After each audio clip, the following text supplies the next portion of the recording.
ये मंत्र देवी गीता के रूप में आप जब समय मिले तो श्रीमद् देवी भागवत का जरूर पाठ करना। श्रवण तो आपने एक सार के रूप में किया है, बहुत कुछ जो बताने के लिए है उसे हम समय की अल्प व्यवस्था में कह नहीं सकते। बहुत कुछ कहने के बाद भी कहने को शेष रह जाएगा, रह रहा है। तो जब समय मिले तो आप श्रद्धा से श्रीमद् देवी भागवत का पाठ जरूर करना।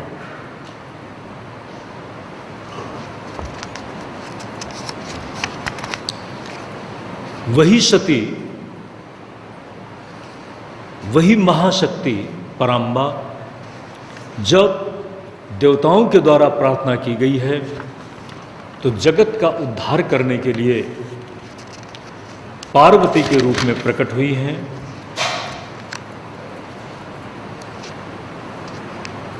पार्वती के रूप में प्रकट होकर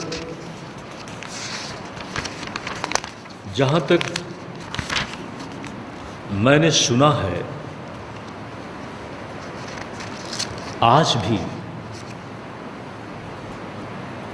गुजरात प्रदेश में एक परंपरा है। छोटी छोटी बच्चियां गौरी पूजन करती हैं।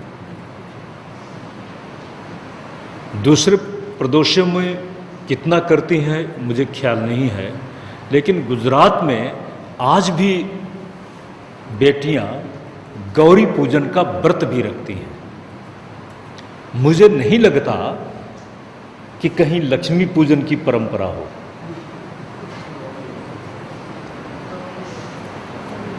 गौरी पूजा की क्यों परंपरा है? फिर वही प्रश्न होता है कि घुमा फिरा करके ये बाबा जी की जो अधिष्ठात्री महाशक्ति है, उन्हीं में आकर संपूर्ण ये पुराण कथा केंद्रित हो जाती है। प्रश्न आता है, लेकिन हम आप सब प्रश्न करके क्या करेंगे? जो व्यवस्था है उस व्यवस्था के साथ आपको भी मानना पड़ेगा, चलना पड़ेगा। गौरी पूजा, और आगे बढ़िए। जब शादी का प्रसंग बहुत नजदीक है और शादी हो जाए, निर्विघ्न हो जाए, तब हमारे अवतार की महानायिकाओं में भगवती सीता और भगवती रुक्मिणी किसकी आराधना की थी? गौरी की। और आज भी जब किसी की शादी न होती हो तो हमारे विद्वान पंडित जन, संत जन, हम लोग कहते हैं कात्यायनी महामाये। ये जो श्रीमद् भागवत में कुमारिकाओं ने भगवान कृष्ण को पति रूप में पाने के लिए व्रत किया था, साधना की थी,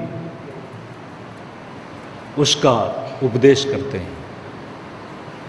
जय जय जय गिरिराज किशोरी, जय जय जय, जय जय जय गिरिराज किशोरी,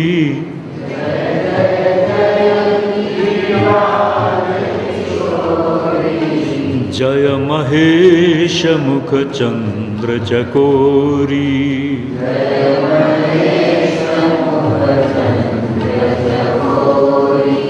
जय गज वदन षडानन माता, जय गज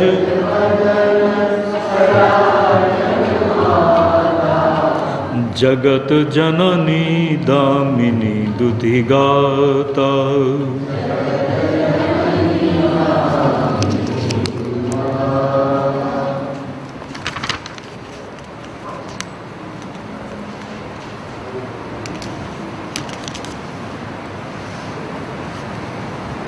वह शक्ति देवी गीता के नाम से देवताओं के द्वारा स्तुति किए जाने पर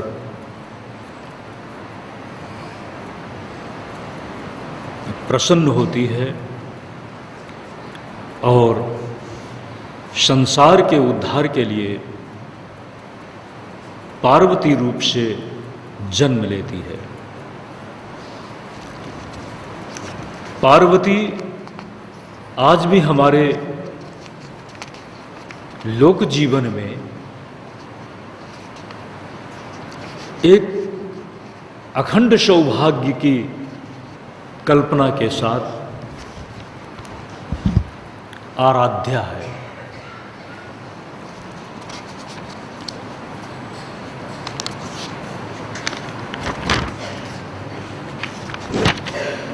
वह आद्या शक्ति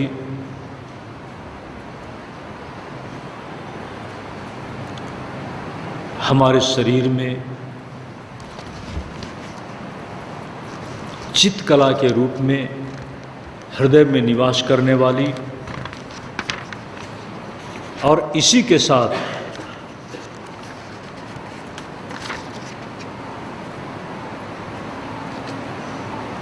जिस पुरुष के लिए अंगुष्ठ मात्र पुरुषोंतरात्मा सदा जनानां हृदय सन्निविष्टः, लेकिन उसको जानेंगे कैसे? वह पुरुष आत्मा बन करके हमारे आप सब में बताया जाता है, लेकिन व्यक्तिगत रूप से जब हम शरीरावच्छिन्न चेतन को देखते हैं तब वो आत्मा है, और जब हम अपने से हटकर सब में देखते हैं, आप लोग हमें जो दिखाई पड़ रहे हैं उनमें और जो नहीं दिखाई पड़ रहे हैं उनमें भी जब हम व्यापक रूप से देखते हैं तब वो परमात्मा है।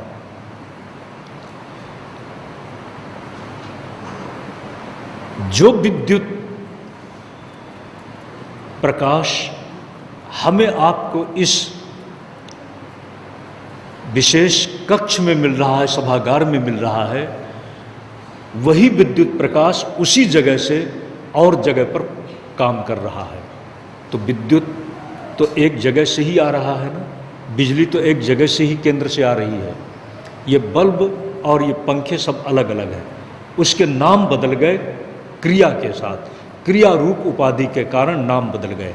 एक जगह पर प्रकाश की क्रिया है तो वह बल्ब है, और एक जगह पर हवा देने की क्रिया है तो वो पंखा है, और कहीं पर वही विद्युत जब किसी मशीन को चलाती है तो वहाँ पर मशीन को चलाने वाली मान ली जाती है।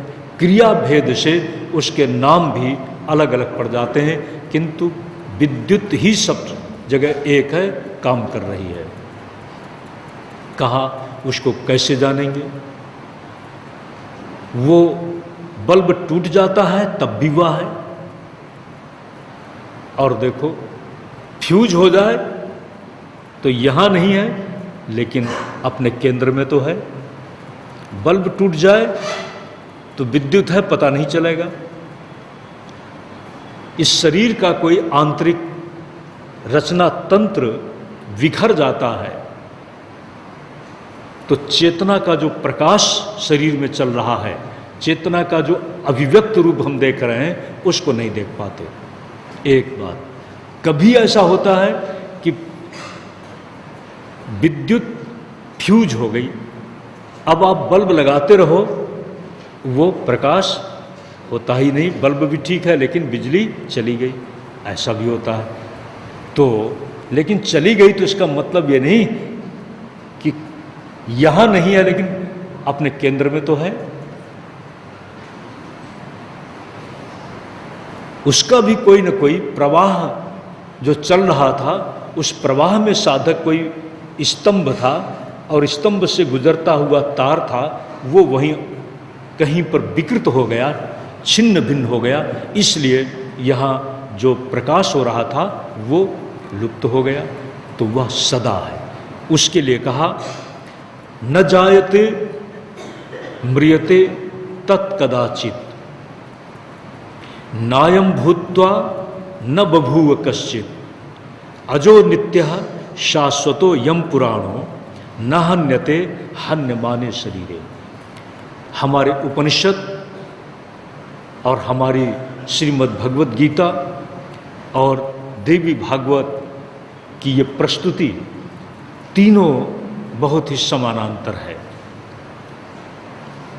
हतम चेन मन्यते हंतुम हतश्चेन मन्यते हतम उभौ तौ न विजानीतो नायम हंति न हन्यते। ये श्रीमद् देवी भागवत में मंत्र हैं।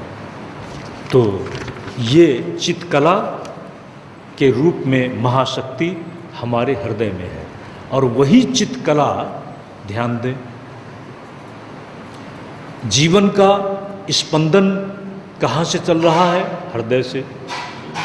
लेकिन जब हम देह में चक्रों की परिकल्पना करते हैं तो सबसे पहला चक्र कौन है? मूलाधार। मूलाधार, स्वस्तिक, मणिपूरक, अनाहत, विशुद्ध और आज्ञा चक्र, सहस्त्र चक्र। ध्यान दें, आधार चक्र को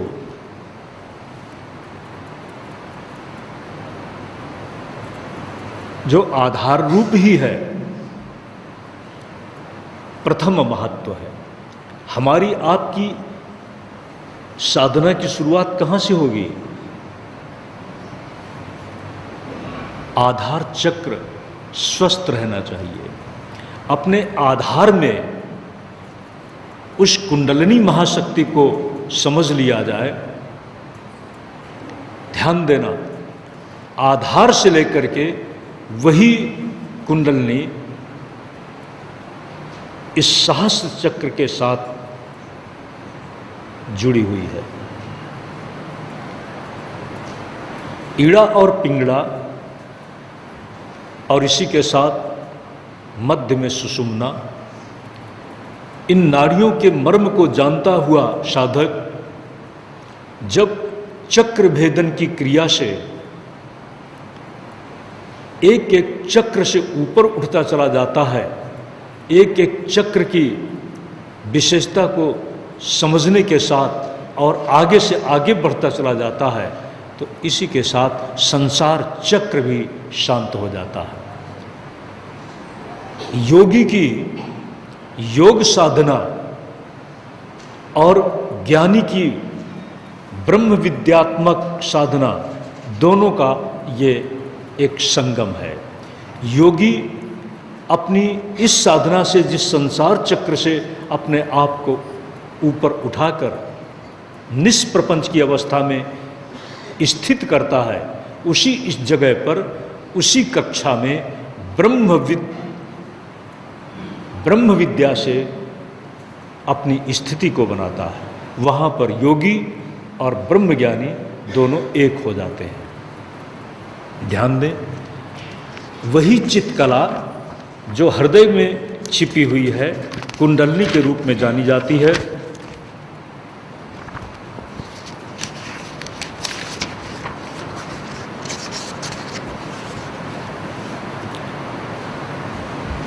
पुराणों की अपनी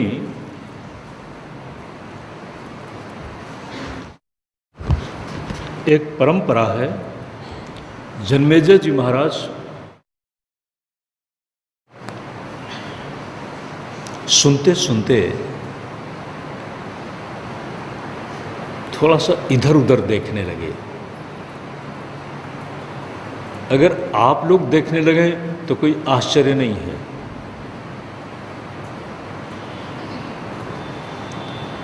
परीक्षित जी नहीं देख रहे थे, जन्मेजय जी देखने लगे। अधिकारी का भेद है। परीक्षित जी एक ऐसे श्रोता हैं जिनके पास संसार का कोई अर्थ नहीं रह गया। अब संसार में चलने की हमारी जितनी भी परीक्षित जी की संभावनाएं थीं वो बिल्कुल 1-2-3 दिन की हैं कथा सुनते सुनते। लेकिन जन्मेजय जी जब कथा सुन रहे हैं तो उनको तो संसार में रहना है, संसार में स्वस्थ रह करके चलना है, संसार में सुख समृद्धि के साथ चलना है, अपनों के बीच चलना है और संसार में एक कुशल सम्राट की तरह से सुख समृद्धि का ये जो रूप है राज्य की बागडोर संभाल करके चलना है। दोनों में फर्क है।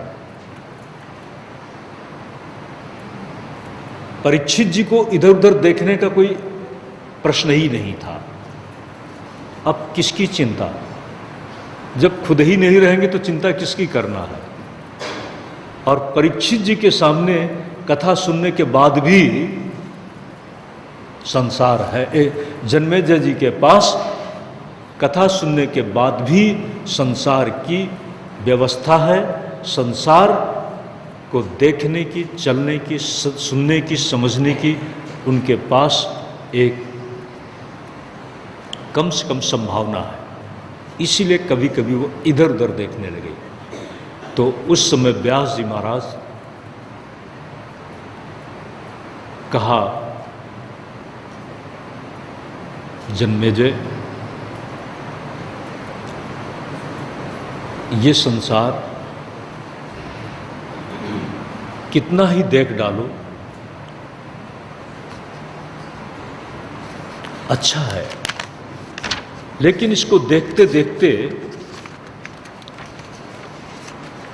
कहीं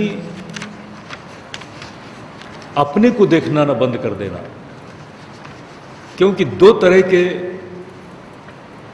यात्री हैं।